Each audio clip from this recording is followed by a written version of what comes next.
Hello, everybody. It's Dan the podcast man, AAK homebuyer man and safety man. Welcome to my podcast show here in the studio. I got I got two individuals here. So here's the question. What is going to happen when a Pakistani and an Indian, and hold on, and an Italian get into a room together? What do you think they're going to talk about? Food. Maybe some real estate. Well, introduce yourself. Sure. Thank you. Am I the Pakistani or the Indian or the Italian? The real quiz. It's like a nice little mixing pot of... That could be Sicilian, right? You could. You absolutely could. They have the darker complexions. Yeah. You're wearing all black. I just need my... What'd you have? This is the guinea chain. I can't say that. Yeah, I could say that. I could say that. So now we know who the real Italian is. Yeah, of course. Well, yeah, it's a cross and then the horn. Oh, yeah, that's beautiful. Yeah. I like it. Just, I don't know. You want me to introduce myself? You should at this point. Hello, Dan's audience. My name is Namon Khokhar. I am the principal of Simple Sell Home Buyers, which is a direct-to-seller home buying company based on Long Island. And I'm also a licensed realtor. I hang my license with RPB Realty.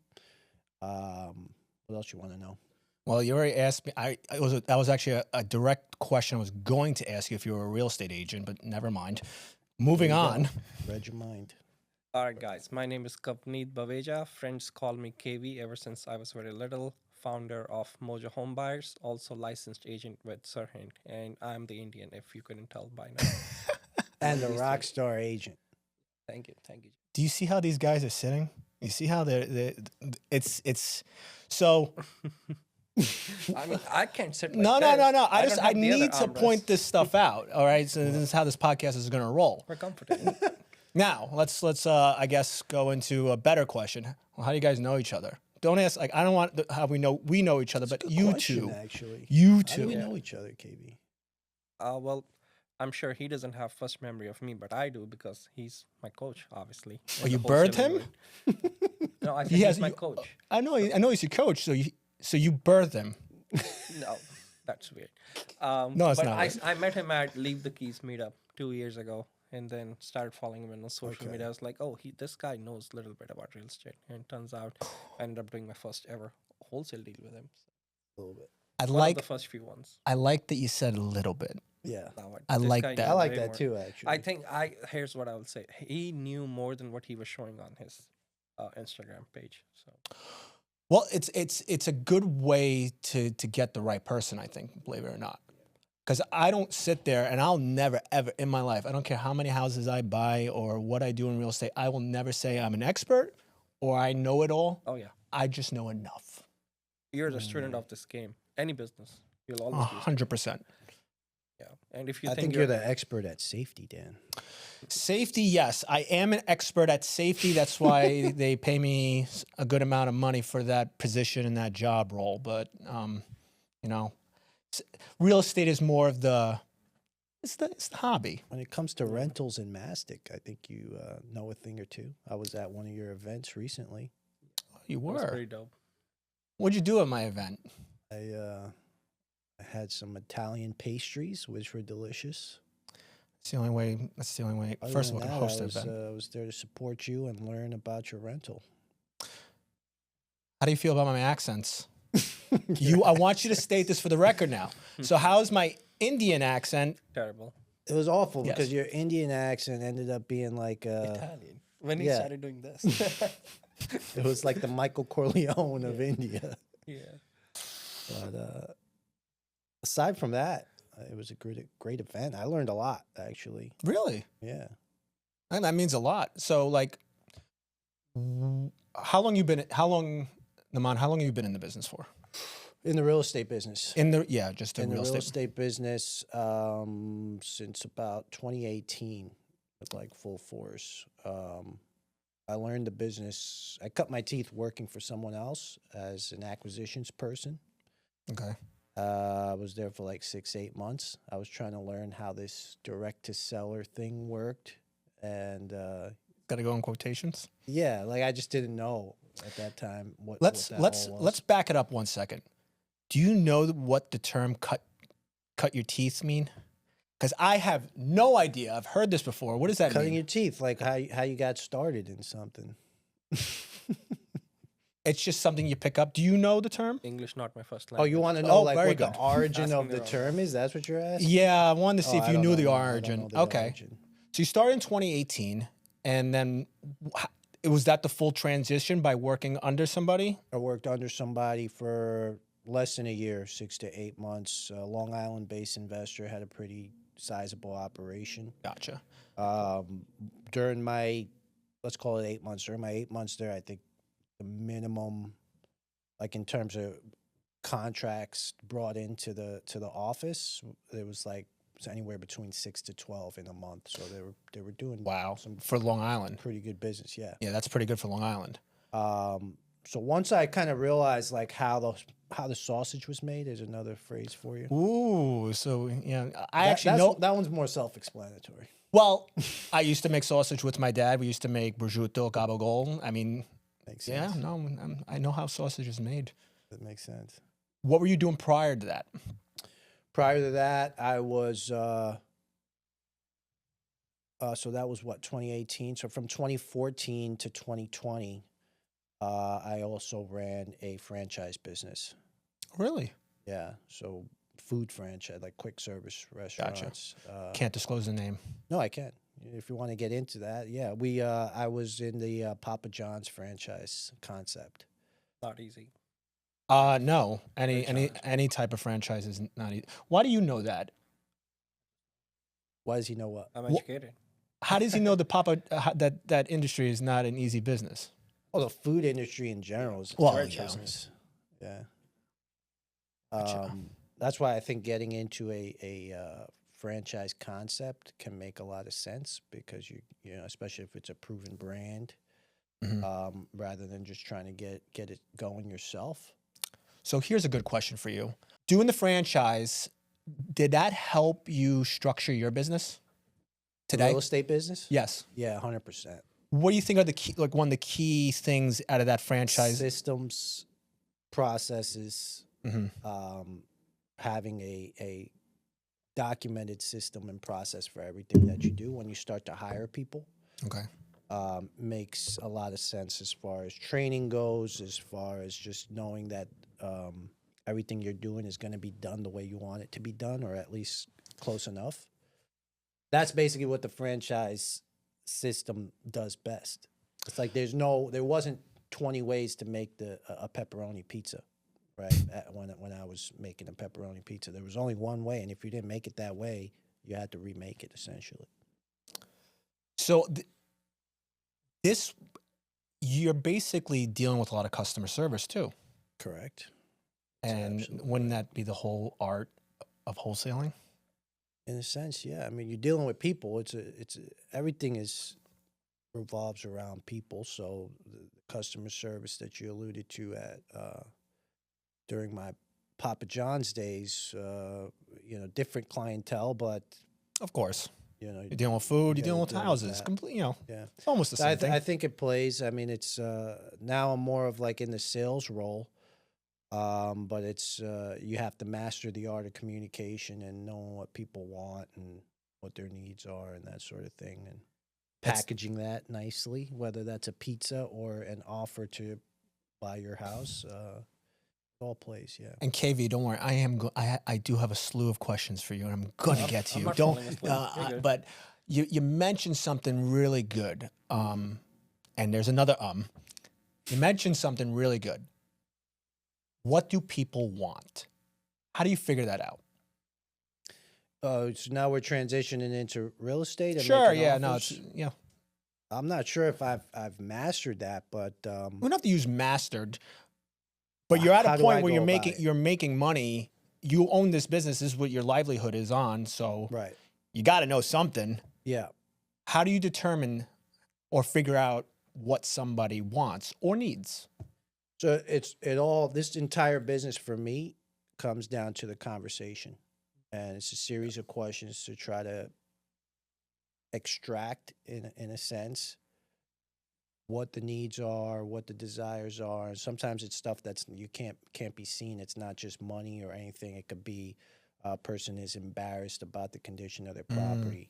So on the first phone call, you're probably not going to get that kind of information, right? So I have to be able to ask questions without directly asking questions. Like, hey, for example, oh, Dan, thank you for reaching out to me on my website to hear an offer on your property. We talked a little bit about what you're looking for in terms of price, and you talked a little bit about the condition of the property. But aside from price, what else is super important to you as far as terms, so I can make sure when I draw up a offer with terms that it's exactly what you're looking for?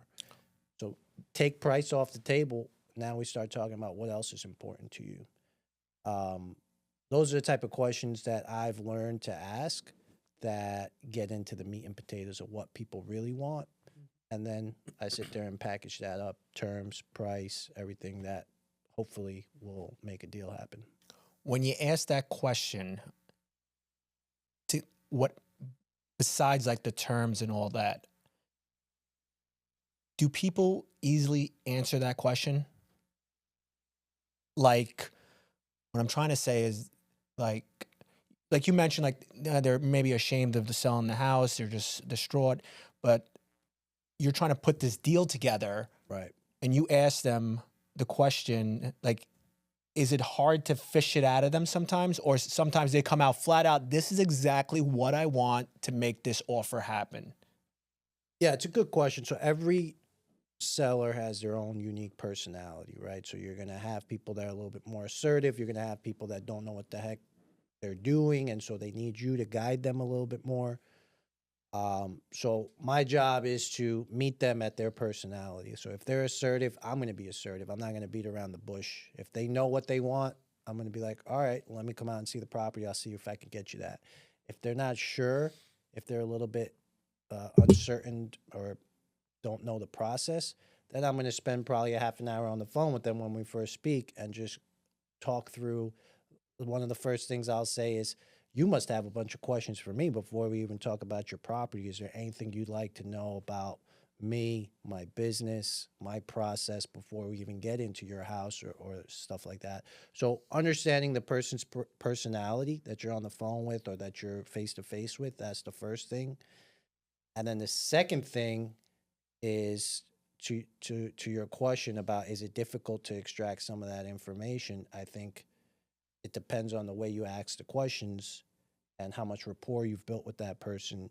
Of course. First, Yeah, of course. right? So I'm not going to pick up the phone and be like, all right, what's your major pain point in selling this house? What sucks the most right now? What really sucks? Are you having a bad day?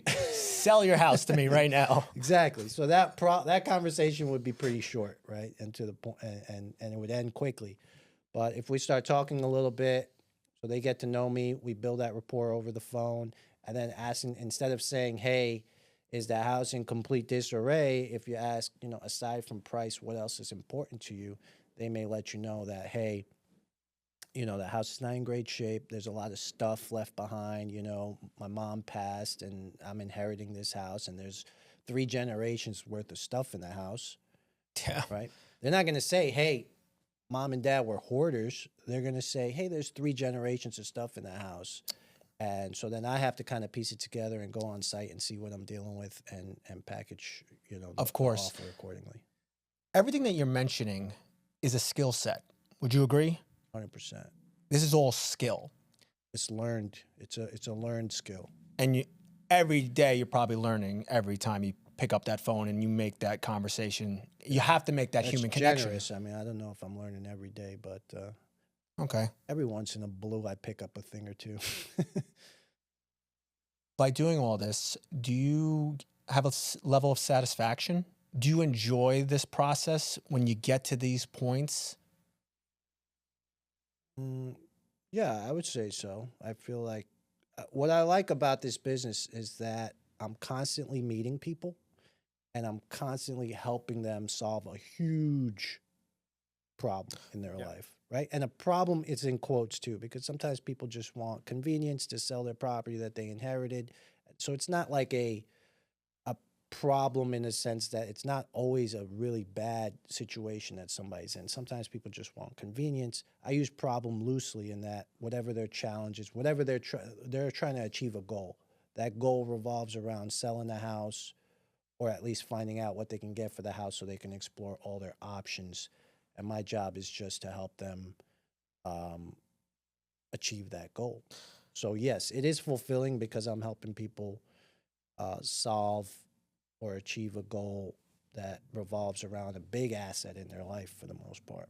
The reason I bring up that question is because I think there's a problem when it comes to like work and business. If you have an individual that, okay, I'm going to show up to work from 9 to 5, I'm going to get paid X amount of dollars, and there's no satisfaction there. But if there's hustle and there's passion behind it, I think you're going to be 10, not if 30, 40 times better. And in doing the process, you enjoy doing the process. Correct me if I'm, if I'm wrong, because wholesaling is not a joke. I think I hear wholesaling, I hear that product being sold on the internet, and I really think it's misinterpreted. And you just pick up the you send out mailers, knock on doors, and yeah, you could just sell a contract to, but what's actually involved? But I got to give KV some airtime. The big dog. Big dog. Before you start going into it, I want to get a little bit more background on you. We did go over how you got, Leave the Keys event. So you went to that event, and then what started those gears for you for real estate after that event? So I'll tell you why I went to those events, because I wanted to get into real estate. Why I wanted to get into real estate is because I saw it as something where I thought I could be successful, and it is the ultimate path to financial freedom and time freedom. And I was I was in corporate up until a few months ago, and I gave up that, and it was not easy. Corporate, what were you doing corporate? So I was working as senior data analyst for a very big company, one of the Fortune 500 companies. Originally come from India, have a bachelor's in engineering. I'm not an engineer. Yeah. I have a master's in business analytics. I am an analyst, so that helps me with my real estate business also, because I look at a lot of data. But then I think in corporate you hit a peak, a roof, or where you start getting tired.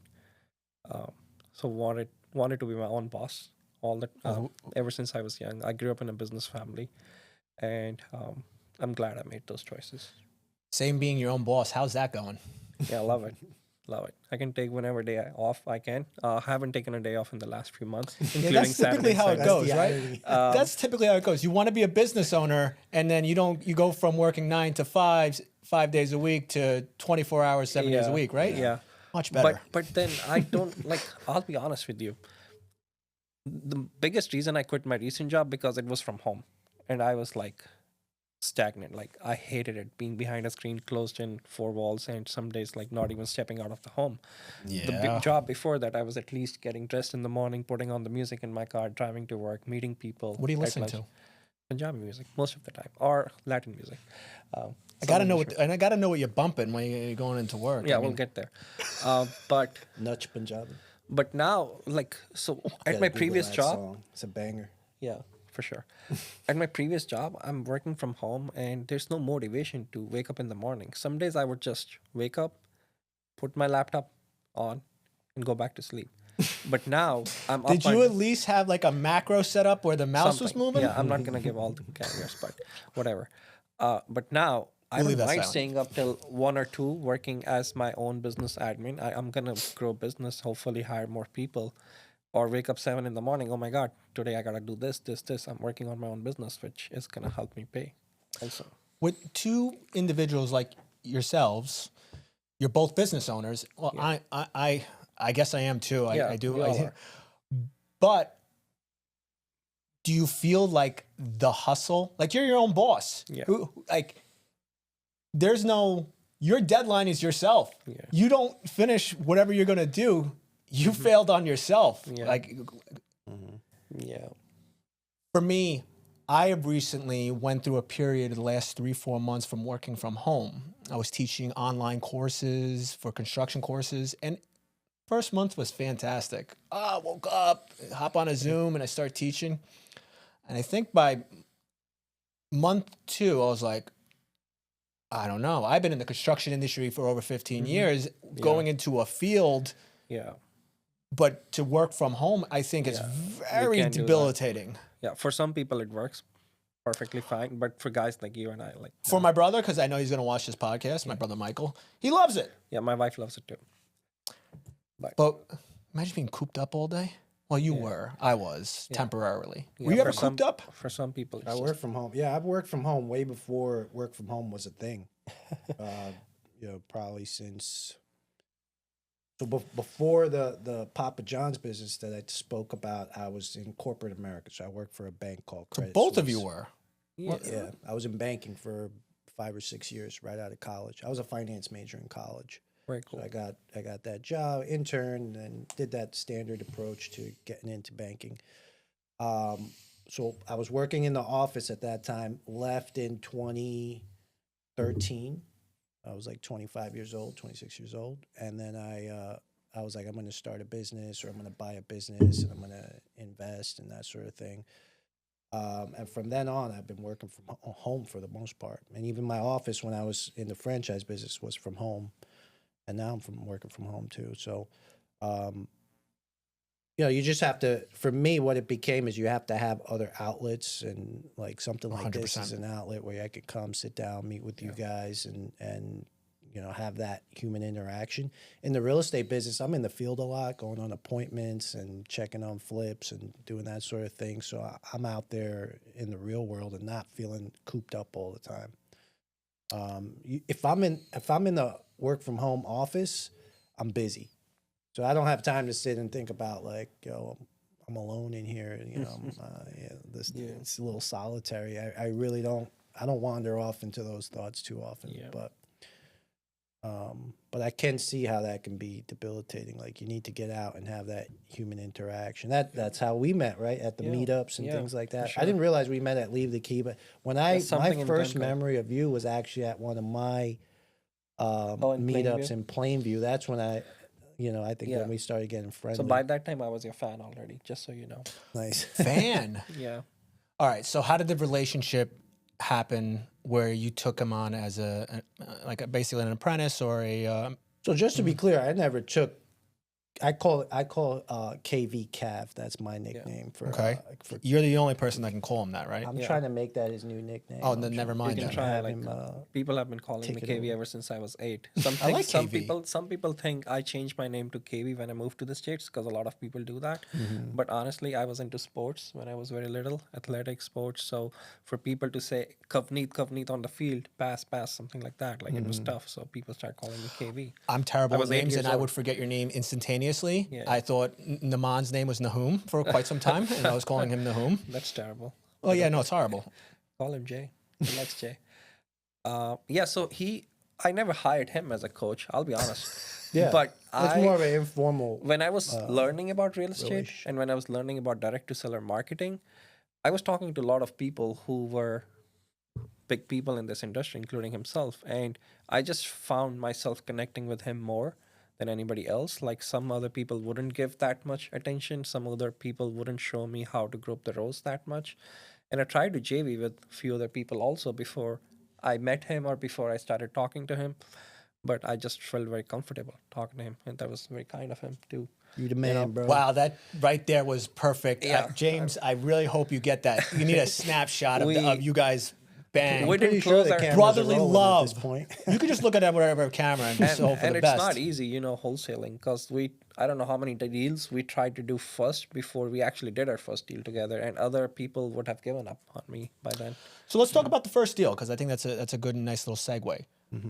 How long since when you got the itch, it's a little itch behind your neck, That's a great question. to the point of getting to the deal? How many months? How many years? I'll how many tell you. seconds? I remember. Which deal are we talking about? Farmingdale? So I'll talk about my personal, then we'll get to Farmingdale. Okay, So today is April 21st, 2025, right? My first ever Wait. April 21st? Isn't today April 21st? Today. Today, yes. Yeah. Oh, I thought you said the deal. I'm sorry. So Keep I'm going. just telling you. Exactly I'm 1 listening. year and 2 days ago, April 19, 2024 was my first ever retail transaction that closed. Really? Yeah. So just 1 year So ago. a year ago today. Hell A year yeah. ago today. That was a And listing? it was a listing. So last year in April, I did 2 transactions. One was off market, wholesale deal, JV with 2 other guys. It was short sale approved, and I was handling the disposition. And one of the other one was a retail listing. But 2 years before that, so 3 years from today, I started learning about real estate, started going to the meetups, started watching YouTube, podcasts, hired a coach. And then I think before I actually did my first ever transaction, the me going out to meetups and me learning about real estate helped me lay a very good foundation. And when I would talk to people like Jay, I think I would ask right questions. Yes, I would ask stupid questions also, but I think I wanted to go in prepared. It's very good that you explain it the way you did because people say, oh, I want to get into real estate. I want to get into real estate. And they don't realize how long Yeah. it takes and how much time really it takes to invest and understand, especially Long Island's market. I believe Long Island's market is a very special, hyper-focused market compared to outside the United States. Yeah, granted, you have California and probably Florida and other places, but I just really feel like Long Island, you literally can walk 2 blocks down and you're just in a completely different comp zone. I mean, It's very interesting you say that because I remember posting something on Instagram in 2023. By this time, I have been learning about real estate or direct to seller marketing for almost 2 years. I had recently gotten licensed also when I joined Sirhan. And I was talking to a family member, or I posted on Instagram, that there's a big difference between people saying, I'm interested in real estate or I'm committed to real estate. Because a lot of people you'll see, yeah, of like course. somebody could be a young kid or somebody could be in their 50s and 60s. I talked about buying rentals. I talked about flipping homes. So did you do it? Or what did you do to do that? Did you take the action? But then there are people who were committed. I thought I was committed in 22 and 23 because, believe it or not, the moment you shut your computer down at work, whether you are in the office or from home, you want to go home and relax and be on the couch. Believe it or not, if you're coming home from work and your partner or your parents, somebody calls you, hey, can you make a stop at the grocery? You'll be like, oh. And that's only a 10-minute stop. But think about this, how I say I was committed. Somebody doing that? Is your wife doing that? Is that? Yeah, a lot of it happens to everyone. But after workday ends, you are either going to a meetup for 2 hours. You have no idea what they're talking about. You go there, sit down quietly, but maybe you made one connection, or maybe you learned one thing, Of course. or maybe you come home and listen to a podcast. So it's a rinse and repeat. Right. In my first 2 years, I was just a sponge. And the first Good actu- term. Good yeah, term. A sponge. the first ever off-market deal I did last year, it happened with the guy who I had met at Leave the Key meetup also 2 years before that. Shout out to the Wagners. Yeah, thanks to the Wagners. So him and I stayed in touch. I saw he posted something on social media. His deal was falling apart. I had a perfect buy in my mind. So him and I went to a JV agreement where I helped him sell his deal, save the day. So going to networking meetups, very powerful. So you started what year again? Learning about it 2022. 2022. Got licensed end of 2023. joined 2023. Sirhan, Okay. Did my first ever listing and wholesale deal in April last year. April of 24. last year. Can I know the money? We got to know the money. People love to hear money. What was the profit on it? I hate to talk about profit because No, but deal? Huh? Hours? No, I did one I did with Oh, two okay. other guys. The reason Yeah. I understand not trying to put dollar amounts do count, but whatever number you're about to say, Uh-huh. that's 2 years, 3 years of work Yeah. to get to that amount. I want to be clear on what has happened. It's not like you have just worked, 3-4 months and you're just there now. Yeah. You spent this a long time investing in yourself. And I want to highlight how important it is. And I love the fact that he said like a sponge, because I was the same way. I went home after work. I would work my W-2. And then, yes, I will be reading a book. I'll be watching the next podcast. I got to hear what Bigger Pockets is talking about. Whatever it is, where am I going to get more information? How am I going to keep consuming? I couldn't I couldn't get enough. I was so invested, and that's the difference. Yeah. But That's when- the sacrifice, right? That's what KV is alluding to, and what you're saying is like he had the 9 to 5, Yeah. then he came home and did the 6 to 12, Yeah. and that's the period of Right time there. that too many people are not willing to sacrifice. That's what Yeah. Kev Those was are saying is like, that's the hey, difference between how I you want to committed. just go home and chill, but no, I got to go to the meetup. I got to make that extra introduction. And now they're coming back and paying off for you, right? The Yeah. people that you met, For the sure. relationships you built. Now you're putting those deals Yeah. together. I met you I both. like how you called yourself the what do you say? You came in and saved the day. That's how I see you as Yeah. as a realtor. saves like the day. Thank you. He'll reach like out that. to investors and they'll have an issue dispositioning a deal or something like that, and he will work his balls off and bridge that gap and find the buyer or and you've done a great job of that. I only know this man. When do we connect? January. Yeah, through ECRIA or through Tracy's meetup. I already know what kind of person you are from January till today. Yeah. You're a hustler, bro. Thank you. 100%. Thank you. Phone conversations on top of everything. A lot of people don't understand that factor too, and how much truly is involved. I have my inner circle of people that I work with, and if you're not gonna pick up the phone, I tell quite frankly, I ain't chasing after you. Yeah. I'm That's not, really important. Yeah. not wasting time. But when I see certain connective level like you, and we were trying to work out a deal recently, but just seeing the level of commitment, Appreciate that. I didn't know. it's a hustle, man, and a lot of people don't have it. Yeah. And That was one of my big takeaways from your meetup that I attended in Mastic. Is you mentioned this? I don't know if you remember, but you were talking about somebody where we don't need to mention, but you had said like, I'm calling this person and they're not picking up, so I'm just like, I'm not chasing you around Yeah. to put money in your pocket, right? I'm just gonna move on to the next vendor or whatever the case may be. And that was a big takeaway from me, because I think I need to do that a little bit better. Sometimes I will just be like chasing somebody who I'm going to be paying them to do a service for me. And it's like a contractor, for example, is a big one in my field, where like, it's like, hey, are you coming to give me this bid on the job? Like, for this plumbing scope or this electrical scope, and you hear crickets for a little while. It's like, move on. They're already showing their true colors at that point. In this business, answering your phone and doing your follow-ups or anything like that, like just being committed to your consistent communications is so important.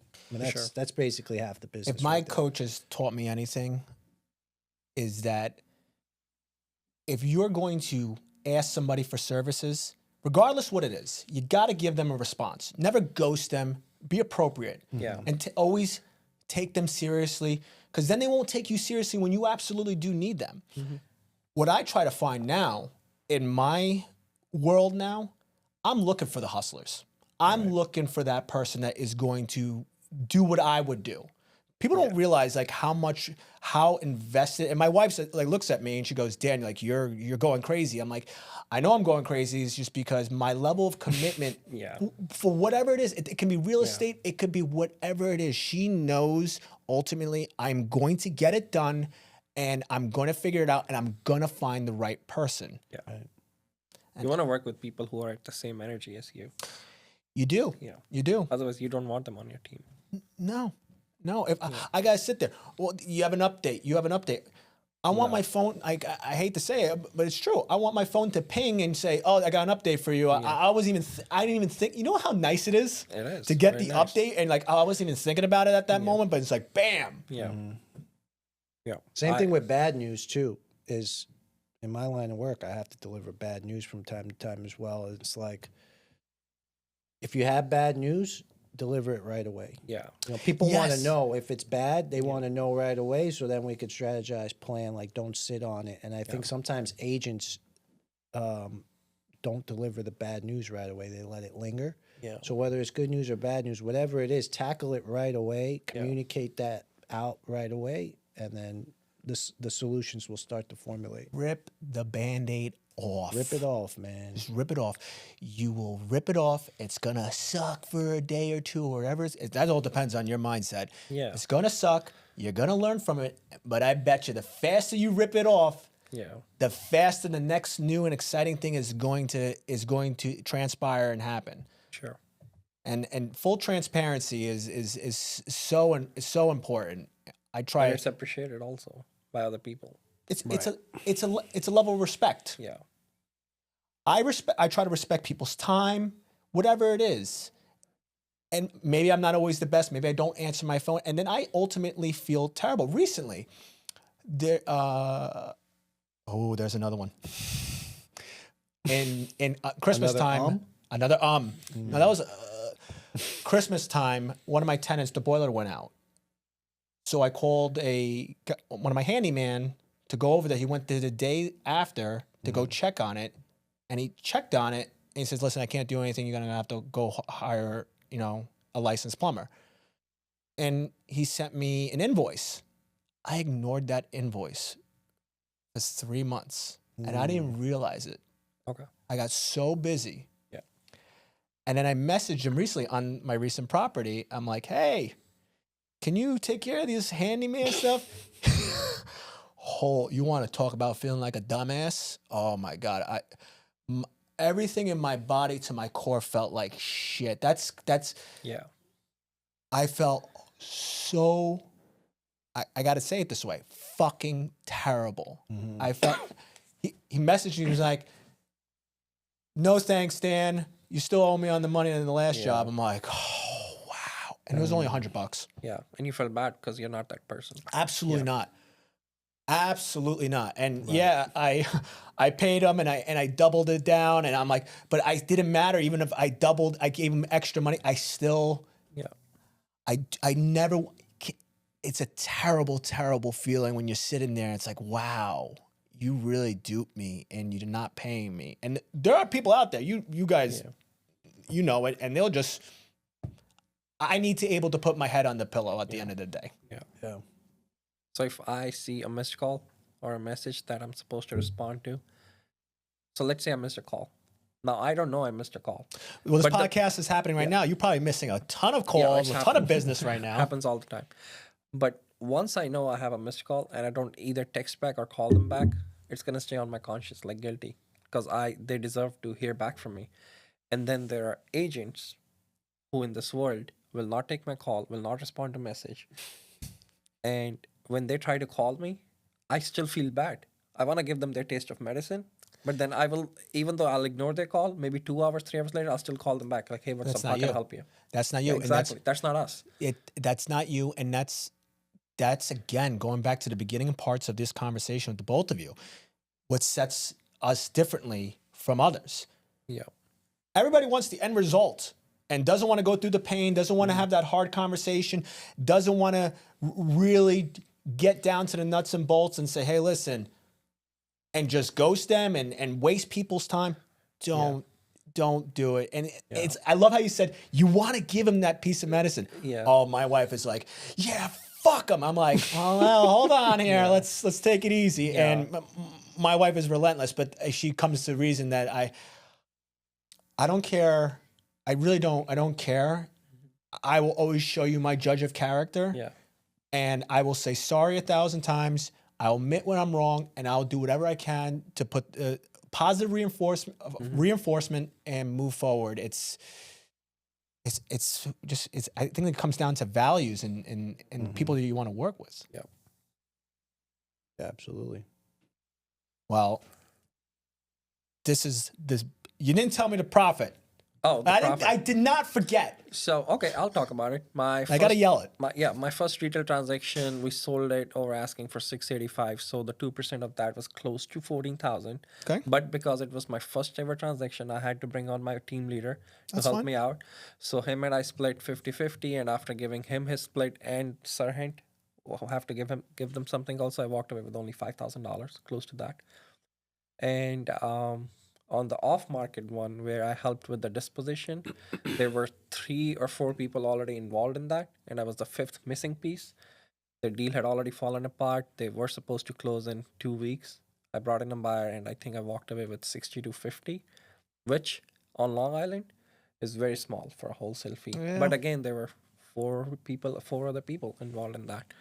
Uh, but on Long Island, you can do better than that. It was the first one, so You can't be greedy. took forever. Yeah, I've learned to be, when I'm greedy, I ultimately lose. yeah, I ultimately lose, and it's not, and this goes with so many different parts of investing. When I try to hold on to something, I'm just like, and I reflect back on whatever it is, whatever transaction, I'm like, why didn't I just split the profits, and I just should have moved on, and you could have stopped wasting so much time and energy yeah. on that. Well, that's 50% of something is better than 0. 100% of nothing, right? That's what you basically just said. 100%. Yeah. Yeah, I don't like 100% of nothing. I'm not Yeah. not a fan. So here's my next segue. How tough is wholesaling? I really don't think people understand how difficult, and I think that term is loosely thrown around the internet, especially Yeah. fake coaches, people saying, "Oh, it's so easy," easy. and No. Do you want to define wholesaling first? well, okay. Please, hey Namon, can Or you? want me to do it? Yeah, please define wholesaling.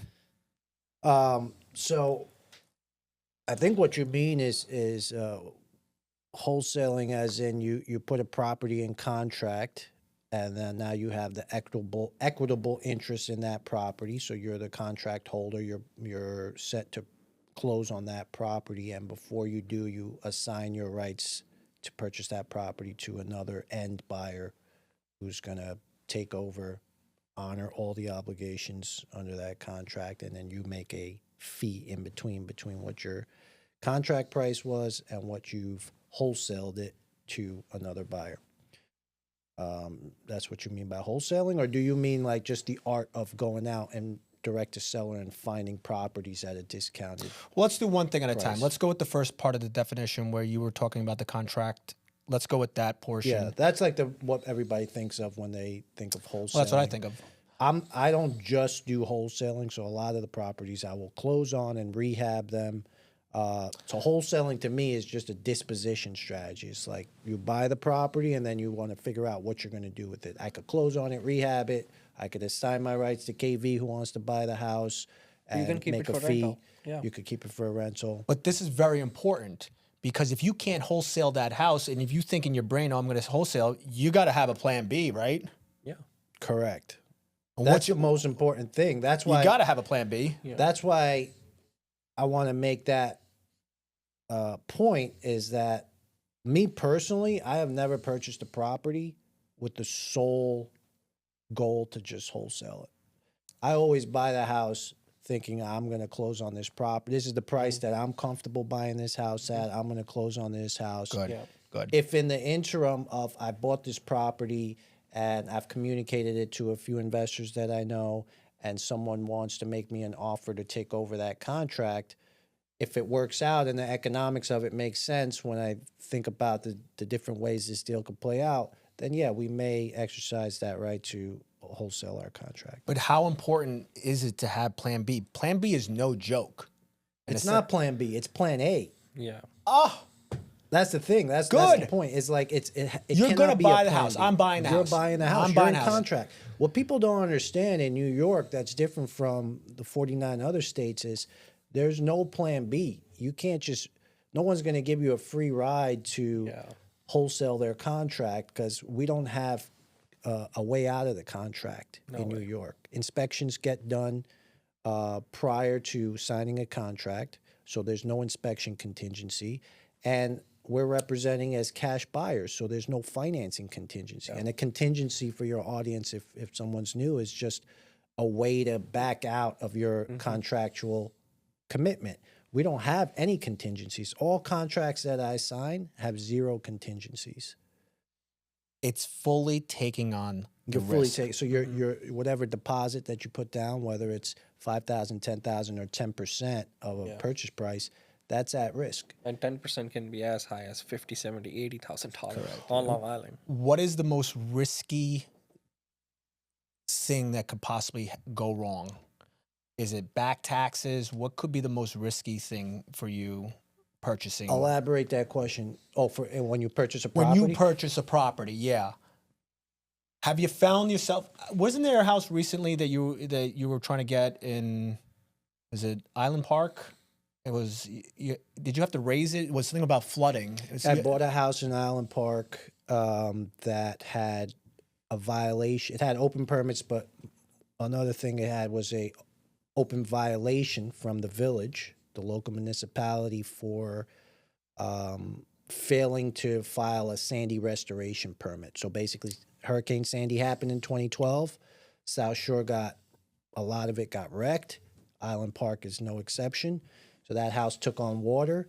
They never filed a permit and brought the village in to inspect the house. So there was a violation on that property. So I bought it with the violation. And then basically the solution was you got to bring the village in and they have to do a whole house inspection essentially. So And how did that go? it was what it was. You know, we had to file permits and plans. We got architectural plans. The whole first floor was unpermitted, so it was a high ranch, basically almost like finishing a basement without a permit. Now you bring the village in, and they're like, "Oh, this is not on our records, so you have to, after the fact, legalize this entire thing." And so everything has to be up to code. Not easy. And there was a bunch of other things, like, you know, the staircase to the top floor wasn't up to code. We had to rip that out, put it back in. A lot of things ended up popping up that wouldn't normally pop up if I was renovating without permits. Like, you got to put in egress windows. Your insulation has to be at a certain number. Like, we had a central air system. And so they went and they realized that the system in the attic wasn't hung properly. So you have to go in and do these little things that start to add cost to your renovation. But to your question about what's the worst thing that's ever happened, or what is the worst thing that could happen? Well, we can always say what is the worst. I mean, there's so many I things want a that, you know, personal story. Yeah. I think learning from personal stories is the best type of education. I haven't really had too many worst case situations, man. There's so many things. I mean, the worst thing that can happen is you calculated your numbers wrong, and it's not going to be a good flip for you. And that's kind of how I reframe things. Like, we always get a little bit nervous, right? When it's time to sign that contract and put down your deposit on a hard contract, hard meaning no contingencies, you get a little bit nervous. You're rolling the dice, man. Right? So you're like, all right, so how do I get less nervous? That's what I do, is I try to reframe things. So I'm like, I'm a little nervous. How do I get less nervous about this? I think about the worst case scenario. So this is a mental exercise that I do. I'm like, what's the worst case scenario here? And even in the worst case scenario, if I can pencil that out and it's, all right, worst case, I'm going to break even or I'm going to lose a couple bucks, it's not the end of the world. And that's how I get comfortable signing these contracts, putting down these deposits, as I reframe it to worst case, it's not so bad. Life will move on. You know, I'll still be married. I'll still have my kids. I'll still have a roof over my head. Oh, good. All these things. We don't want to lose that. Big picture. Yeah. Everything's going to work out fine. Yeah. So let's take a little bit of risk, and usually it works out well. Bigger risk, bigger rewards. Of course. 100%. What's the name of your company? Simple Cell Home Buyers. So you said plan A is you're buying that property. Your intent is not to wholesale, correct? Well, I may try to wholesale a property. But your plan A is ultimately no matter what. I always enter into a contract with a homeowner at a price that I know I'm going to close on the property. And I think it's so important, everything you mentioned, because that's how I get into any type of property with myself. If I look at a house and I say, okay, I can do it. I can handle it. I can contracting, everything, budget. I feel comfortable. And it's like saying rolling the dice. What's the worst case scenario? It doesn't matter. I can handle it. So you have to be in that position. And that's what you clearly have been saying and what it takes to be. It's like now I don't even think about it. Like, are you really a wholesaler? Is like a fake term now in the sense in like it's either you're buying the house or not. Right. Are you prepared to buy this house? Yes or no? Exactly. Now, what you do with it afterwards is really just a disposition strategy. Yeah. You know, you're still responsible under the terms of the contract that you signed, especially in New York more than other states. I think in other states, like you can basically there's contingencies up the wazoo, and if you're trying to wholesale, you don't find a buyer, you can just be like, hey, I'm backing out of this contract, or they put down these tiny deposits like $100. New York is very lawyer. Yeah, attorney state. Most of the other states are just title companies. And I actually love that about New York. That's one of the reasons why I like working in New York, is because it's a difficult market to break into. Whereas in other markets, you might have, you know, a wholesaler every 2 feet that you could run into. Yeah. Here, it's not so simple. So there's challenges. The price of real estate is higher than in most other markets in the Long Island and New York City market. You have attorneys that would get involved and, you know, kick out all the riffraff, and they only want to do business with legitimate counterparties. Yeah.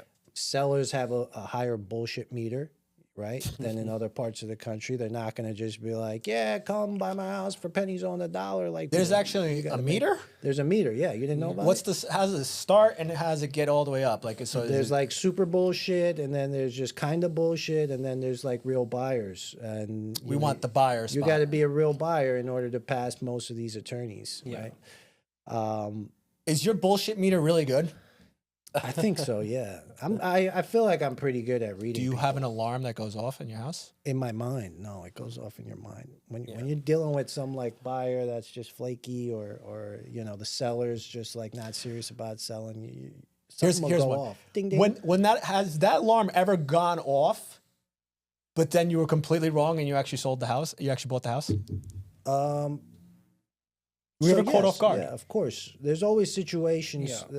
That's why you can't really. The bullshit meter is like You can't disqualify a lead too early. I'm a big believer in that. Like a lot of people, and this goes to the earlier point that we made, where it's like in the first phone call, you're not going to uncover everything. This happens a lot with people that are very assertive. If a seller calls me and they have a situation where they want to sell the house either quickly or the house is not in great shape, but they're assertive, they're not going to let on right away that they have a situation, right? They're going to be the type that says, you know, what's the offer? You know, your website says that you make cash offers. What's the offer? Well, what is your offer? And that's when I have to slow down and be like, well, Mr. Seller, I mean, we just got on the phone. I don't have an offer waiting for you. I need to learn a little bit about your property. I'd like to come out and meet you. I'd like to tour your house, and then I can get you an offer. Speaking of offers, have you ever used the line from The Godfather? No, I leave that to the experts. Well, you just pulled away. Now I was going to ask him a question. Hold on. Go for it. We'll put some elevator music right there. What's up? Are you like going to get in this coughing thing, or are you trying to hold back now, or can you talk? Go ahead. I'll try my best. He can cut it out. Yes. James, please cut it out. We'll cut it out. Don't worry. No, seriously, I'll give you a second, Kevin. What's your question so I can be prepared? I don't want you prepared. I don't want you prepared. I want you to answer on the spot. No, my question for you is would be, well, all right, are you sure? Go ahead. I just been in this position where okay, never mind. I'm good. Reroll. With everything that Namon's saying, are you in that same position when you look at a house and you're getting it under contract, that you are fully capable of undergoing that and purchasing that house through? Yeah, I'm getting there for sure. Like I said, like I have very little experience, not as much as he does, but I'm getting there. And you said you made this this is your full-time business, your full-time job. Mm-hmm. How did you make that switch so, let's say, aggressively? Well, I was doing real estate part-time in 2024. So before quitting my job, I saw how I did doing part-time. And thank God I hated my job, because that made me make the move. You need to hate the job well enough to do it. Yeah. So the motivation was, I can't do this job anymore. and obviously the motivation to be my own boss, have time and financial freedom, and make more money. Gotcha. I made the move, and I felt confident quitting that job, walking away from a very comfortable career, lucrative job, Of because course. I knew I could do it. You ever hear the term comfort kills? Yeah, and I must say, listen, I'm still a student of this game. I always will be. I don't think I've made it yet, but I'm starting to see the results. Would you say you made it? No. I don't even- think not any- even I would say close. he made it, but like Of that's course, very humble of him. he's at a level Yeah, where you where I want to wanna be. be. Not even close, man. Really? I don't even. I'm very much a student of the game right now at Nice. this stage. I feel like Wow. And how many? What, offhand, like you don't have to go crazy. Roughly, how many transactions have you done since I started. since you started? Yeah. So I started my company in 2019. We do roughly like 15 to 20 a year. So probably somewhere around the first couple years were not as great. So maybe somewhere around 60, 70 transactions. This year the goal is to push to 30. We'll see if that works out. Do you It's have April do you have right now. employees under you, or is it just you? I do, yeah. I have know. virtual assistants. Okay. Yeah. Has that? And then I work with people. So like Yeah. KV and I work together. I work with realtors closely and that sort of thing. So I think the also a good thing to say is that you said you're working with KV and you're working with others. That real estate, and it's the greed thing too. Yeah, you could be greedy and you could try to pull down that deal, but you might be really punching yourself in the head. And maybe if you just take some of the weight off and gave it to another person, that you could split the cost, make a good amount of money, and then focus on something else that So could you can be. scale your business. 100%. Of course, of course, you try to Especially take for on. newer people that are getting into the business. You mentioned wholesaling, or even just you mentioned you had a listing at first, and you partnered with a senior person in your office. KV's had, when he was working some leads that were a little challenging, he brought me in to help analyze them, and then we actually JV'd one, and we split the profit on one. So I think for newer folks, it makes sense to kind of reach out to folks that have been there, done that, and get that JV going, right? And JV, for those who don't know, is a joint venture. So you just basically partner with someone and you do some that's sort it, of split. Yeah, you're earning while you're learning. If you want to do it yourself, there you go. most likely you will lose it. 100%. But if you JV with someone who's done that hundreds Learning of times while before, you're learning, I like that, man. earning Did you while just learning. learn something right now on the podcast? Yeah, new phrase. He's not earning though. Are you gonna pay him first time? I gotta pay him. How much you want? Nah, I got everything I needed, man. Good conversation here. We're honored to be here, by the way. Really? I'm not that special, by the way. I'm just some dude that just. I was gonna text you after this, but I wanted to make it out loud and clear. You're Dan, the home buyer man, the podcast man. He's the man. There's all Dan the sorts man. of things. that There's you are. anything. You can go into vanities. Can you do my taxes next year? Huh? My taxes? No. No. Stay away. I'm no. Jeez. Oh God, no. Yeah, this tax season, man. Yeah. You just stress me out. So. Well, I appreciate the compliment. Yeah. Yeah. I'm just like you two. Everything that you guys are speaking that comes out of your guys' mouth is speaks my language, and that's why I love talking to you guys. By the way, just for the record, these two guys put me in a group chat, and I didn't know about it for like 2 weeks until I pulled up my WhatsApp. I'm like, what the hell is going on? Yeah, we thought you were blowing us off. Like, I was. You gotta feel guilty about it, by the way. I do. I do. That's why I was like, oh God, I gotta get him on the podcast. That's why I made sure the podcast slot you got in was a fill-in. So Less than 48-hour notice, by the way. But it's just similar mindsets. It's the idea that 60 transactions and you still like you haven't made. People ask me, it's like, I own multiple houses. It's like, did you make it? I was like, no, and it's like it will never be. You have to be the perpetual student. Yeah. Like, how are you going to grow if you feel like if your mindset is, oh, I'm at the top of the mountain? Yeah. That's no fun either, by the way. It doesn't make sense. That's no fun. And that applies to any career, whether you are an actor, you're a sports athlete, you could be any business owner. If you think you're the master of that game, life is gonna humble you. That career is Right. gonna humble you at some point.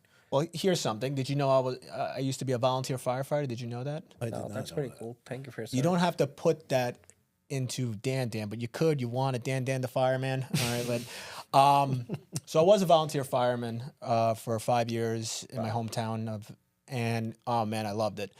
And Where's your hometown? North Massapequa. Oh, okay. Yeah.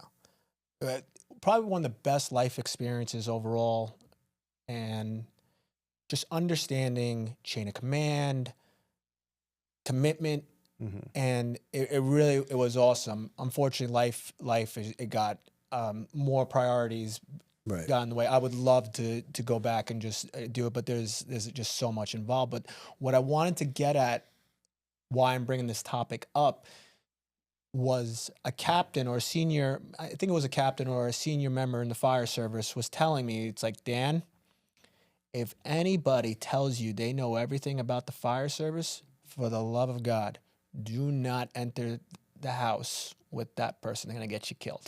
Right. It's a And- red flag if someone tells you they Yeah. know everything Yeah. or postures as though they know everything. It's a turn off for me. And 100%. when you're having that conversation, and also it's a red flag. It's like this It is a red person, flag. their ego is in the way of what they could be learning or accomplishing or that sort of thing. And this is the way and I actually just thought about this as you just said all that. What's cooler? Like, some people are really attracted to the people that, oh man, this guy knows everything. Or you look at the same context of that, man, that guy really knows everything, but he's really just like humble about it. He doesn't really flex his ego. He knows his place. Me, I want to be that person that's just like Yeah, the cool, second calm, and guy. collected. Yeah, that's what I would be attracted to.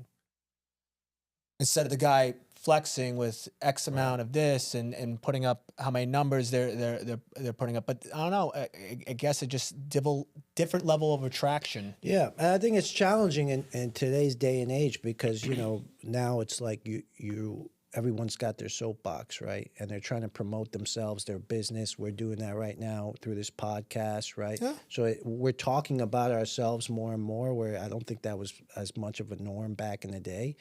And so you're almost put in a position where you have to brag or boast and promote yourself if you want to get the views and the followers and the business that follows all that. So it is challenging, but there's a way to say, these are my accolades. This is what I've been able to accomplish without doing, coming off as Of course. I think a lot of recently with my followers and what people have generally have said to me was that I am genuine, I am honest, and I don't know what the hell I'm doing. I don't know what the hell I'm doing with this podcast, but all I know is that I want to get in the studio with a bunch of dudes and girls, well, not just dudes, and but ultimately learn about people. I always love me personally. I always love learning about people. I'm always surprised when I hear certain stories. Like, what? Really? Right. You did that? And I like to enlighten people. I always loved hearing that information. That's why I'm doing all this. There's when my business is gonna go up, great, fantastic. If that's a product that comes from what I'm doing right now, fantastic. But there's no agenda to this, by the way. Because I had people, it's like, well, this. I'm like, how about I just go into a podcast studio and I invite the people that are successful or have a great story to tell, or I'm interested in them and want to learn more about them, and just rip and talk. That's why. Yeah. I don't know. I think it's so cool. It's like, if you want to know my agenda behind this podcast, there is no agenda. I am just a clueless man. I'm like what Pocket Pete said. He's in a some type of helicopter. He doesn't know where the hell he's flying. Just like, see where it takes me. Very cool. And I personally have nothing as people who flex or who brag or who self-promote themselves. But I draw a line when people who overpromise and underdeliver, or they fail to deliver. Are they taking responsibility? Are they feeling apologetic about what happened, what went wrong? If they're not, then that's a turn off for me. 100%. Yeah. I do have friends that flex and they showcase That's themselves. fine. But but they deliver. Yeah. They deliver. I would rather. I'm not saying what I'm saying is a bad thing. I'm just telling you what I am personally more inclined to work, be around somebody that is more humbling and understanding. Not to say the person that has all those luxurious items and whatever it is they're a bad person. I don't know. It's just maybe I maybe personally have a more difficult time handling something like that. I guess I don't know if that makes sense. Did I make sense? Did that make sense? Yeah. If it doesn't, we'll cut it out. What's your goal for this year? In terms of personal, financial, business. Well, yeah, no, that's a very vague term, Dan. You really got to hone in on the question if you're going to ask somebody a question. I asked some question in the money, no, and what? I don't know. I don't know what the fuck I'm doing. I'm just asking a question. Just answer the question. No, seriously. With your goals, I want to honest question. With your business, because I know I want to give you a little bit more of an outlet. So, what's the name of your business again? Mojo Home Buyers. And where does that come from? My bulldog, English bulldog. Are you telling me like your dog is the best dog? For every human, their dog is the best dog. He's our son. He's your son. Our son, mine and my wife. Do you have any pets? No. Okay. Can you make a comparison between a kid and a dog? I wouldn't know. That's a bad comparison. Oh, no. I want to set the record straight because I used to be the dog person. Like, this is my dog. And now I have my kids. And just like it's like. Yeah, well, we don't have kids yet. I have nephew and niece. Hopefully we'll have some in the future. But right now it's your son. Mojo's gonna I wasn't trying to discourage you. I'm sorry, KV. That wasn't what I was trying to do. No. I'm sorry. Here comes a really bad thing that I've seen. I saw Dan Tosh at the Beacon 2 weeks ago, and there were people explaining, well, this is my dog is my kid, and this isn't actually my kid. Well, Dan Tosh was like on stage. It's like, well, you don't go to the doctor and have a price limit with your kid. There's no. He goes like, oh, what's the price limit of keeping the animal? You don't have a choice with your kid. Well, thankfully, we haven't done that with our dog yet. Hopefully, we don't have. I'm just playing. I'm just playing. But in terms of goals in your business, what would you like to see okay, let's say towards December, the end of this year. Where would you like to see? Yourself between off markets, between my Mojo Home Buyers and me acting as a licensed agent with Sahand, I'd like to at least close 20 transactions this year or somewhere close to that, because I know if I did 15 to 20 close, I'm not talking under contract, I will easily replace my W2 income that I had last year. Good. You better. Yep. You better. That's the goal. You're gonna make sure of that, right? Yeah, I'll do whatever I can in my power to make sure of that. And what power is that? I don't know. He has to go out on more dinner dates with me. Motivating Cav to get out there and do it. Oh, man. How often do you guys talk? Pretty much every week. Every week? Times a week. Yeah. Sometimes he calls me at 11 a.m. at night driving from Island Park to Plainview because he's bored. That deal closed now, so you're not going to get those phone calls. Yeah, well, you'll buy something in Queens next. And the most serious question I possibly can ask is, who do you think is the better looking? Obviously. 100%. Does he look? Does he It's look got to 4 be the years? Sicilian guy with the goatee. It's not even a goatee. It's a Van Dyke. Oh, wow! I did this to piss off my wife. Did you? Well, originally when she I was like, "Wow, it looks good on you." Well, backfired on you. What I used to do when I go to Italy, because I would go to Italy for like a month. Where in Italy do you Sicily. go? You always go to Sicily. Yeah, we have a house there. Wow. Yeah. For a month? Yeah. I haven't been home for a month in a long time. The longest I've been there was 3.5 weeks. That was recently. Yeah. Italy is very second nature to me. And there's another one. And I'll stop all that. Italy's is my second home. I basically was raised there from 6 years old. Every summer I would spend at least 2 months there. My mom would take me. But yeah, we're fully established there. When we fly there, we have a house, car. I don't know where I was going with this story. Oh, yes, this. So September, we went to Italy, and what I do to piss off my wife is that I used to have a beard like you two guys. Okay. And she likes the beard. and I shave the whole beard off, and I just leave the mustache to be more Italian. Yeah. All right, how's that? Italian? Is that I that? like it. Yeah. Yeah. So, Very authentic. but this time I was like, oh, I'll keep the bottom part, and then she looked at me. She's like, wow, this doesn't look that bad. No, I like it. Yeah. Yeah. I'd like you to grow your beard as well. We could be beard gang. Everybody has a beard, man. I just want to do something different. I want to be different. No, but I like your look. It's a good look. But that's how this look happened. But thank you for saying I am the better looking. Yeah. Well, that's You got you're you're the podcast host, so Yeah. I can't Well, you're my have to say, guest. I gotta I mean, I give you the can't. credit. I mean, Whether it's true or not, it's a different story. I Yeah. just He have had to give say. it to you. Yeah. so how many times are you gonna watch this podcast until like it kicks up in numbers? Until you hit 100 views. Oh yeah, you hear that? Oh man. But Well- I like what you're doing. If I may make a caveat here, Yeah, go ahead. On social media, like you got the brand going on now, the podcast. I mean, I could really see like a big push. I guess that must have been one of your goals for the year 2025, right? You Last year, putting out a lot of content. so this has been like I've been holding everything in for the record. Yeah. Last year, my wife was pregnant, and our son was born March 30th of last year. Was it last year? Oh my God. Yeah, it was last year. Like that's How many the kids do you concept have? of, I have 2 kids. 2, right? So I have a 2-year-old now, I have a 1-year-old. Very cool.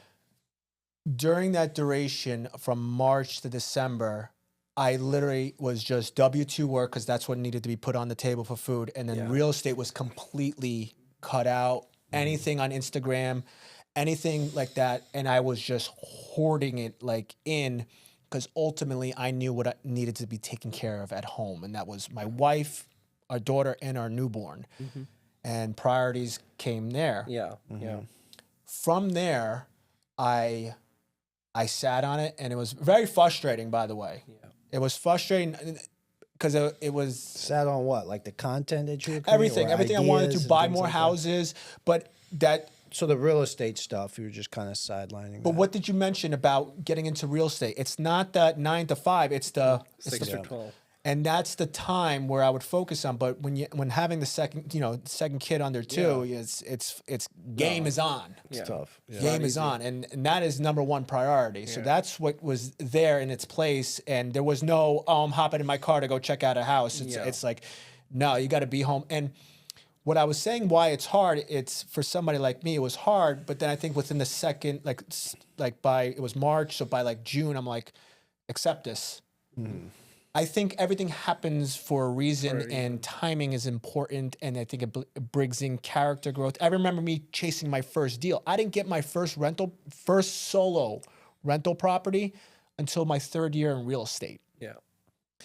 That's spending time analyzing deal. I must have seen over 80 to 100 houses before I bought the right one, and I hit a home run with that house.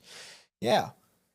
I want to make sure that's clear. But so what happened is December rolled around and things got lined up at home, and a wholesale deal came across my table, and my wife is pretty good. She sees all the houses. She's very into what I do. I love the fact that she's part of it too, because we sit on the couch. Literally, we don't watch TV. We shut off the TV and we literally talk about what's going to happen. Like between like when the kids go down from like 9 to 10, we just talk about life and like where we want to see things go. But she's like, Dan, did you see this house? I'm like, yeah, it's in Mastic. It was the one you just guys were. He's like, you should buy it. I don't feel like, no. You really should buy it. Like, are you sure? I bought it, and then it's like, I look at her like, are you ready for this? And she's like, I know what's gonna happen. I know I'm gonna disappear. There is time, there is sacrifice away from my time, family, but time management is something I'm still learning to this day. To be home at an appropriate time to make sure I help my wife. But everything that I am pumping out, so much incredible stuff has happened from the start of January till today. I have a brand new career as a safety director. I locked in that house, and just everything just started naturally. Like everything I was hoarding and holding in, just bam. I said, if I'm going in, I'm all in. Yeah. And from January till April, so many great things happen in your life. I think the top of the list has to be you meeting me. Of course. Yeah. That's. Because I can see us bringing Wait a a lot of minute. value to each other's Have businesses. you reading my journal? Yeah. I write a gratitude list, and in my gratitude list, I write KV. It goes right at the On top. top. Yeah, And then you know what I do for number 2? KV again. I just have to make sure that the first one Double was. down. Yeah, I did not forget. My that makes BS sense. reading meter is getting It's alert going right high, now. right? Yeah. Oh, bullshit. Yeah. Number 1 was fine. Wouldn't but that be number funny if 2 it was true? What is your number 1? What was? No, when you said my name is at number 1 in your journal, fine. I take that as a compliment. When you say You it's at should. number 2 also, then my BS alert meter. Let me clarify something now. here that I'm wondering about. So you guys, the deal that you did in Mastic, you were involved in that? No, well, that's a different deal. Oh, okay. I'm trying to secure for him. Oh, but you guys are working on Yeah, we're still working on it. I getting on haven't. another deal going. Yeah. Well, Oh, that's right. You brought him in because The seller of the first deal. I put my so with my business, know my numbers, know my game. I essentially just said, I don't want this thing to go to waste. I met KV like literally 2 weeks after. I'm like, KV, here's the guy's name, here's his information, Yeah. go for it. And KV wants to give me money for it. I'm like, I just don't care. Just take it. I don't know. I have been very blessed in so many ways in my life where I don't harp on these things and I don't get fixated on it because nothing's really a guarantee. Like even if the deal was sold and everything, but now if it's not sold, like that's less pressure on you, less pressure on me. I think it's so much easier instead of putting these, I don't know, barriers. If you sell it, great. If you don't, fantastic. You want to keep all the money, great. I have learned that like if people want to be shitty, go be shitty, go do your thing. I know what's going to happen to me later on. I'm just going to keep doing my thing and I don't know, good things will keep coming my way. I just Sure. nice, too much energy wasted too. right? Well, I do want to wrap things up. Mm-hmm. And guys, I really want to say thank you. I think I admire both of you. All right. As you admire me, all joking aside, I think you guys are really good in this industry. I do want to get you guys, plugged in a sense of, one more time. If you want to look at the camera, Yeah. state your name, state your business, and what do you want? KV Baweja here, founder, Mojo Home Buyers. My Instagram page is at the Bulldog Investor. Also licensed with Sirhind. Have another Instagram page at Really KV. Well, thank you. Last but not least, and there was like a row of people, but there is, Namon Khokhar. Instagram is at Namon Khokhar. Again, I am the founder of Simple Sell Home Buyers. It's a direct-to-sell real estate marketing company and buying of real estate on Long Island and the 5 boroughs. If anyone's got questions, they could reach out. I'm pretty easy to get a hold of. If you have deals that you want to either wholesale to me or you want to co-wholesale, or if you have just questions about something, I'm happy to chat. Thank you guys for tuning in for the podcast. If you want these guys' information, as they just clearly announced, I'm going to have it in the link in my bio, their contact information, and we'll see you next time.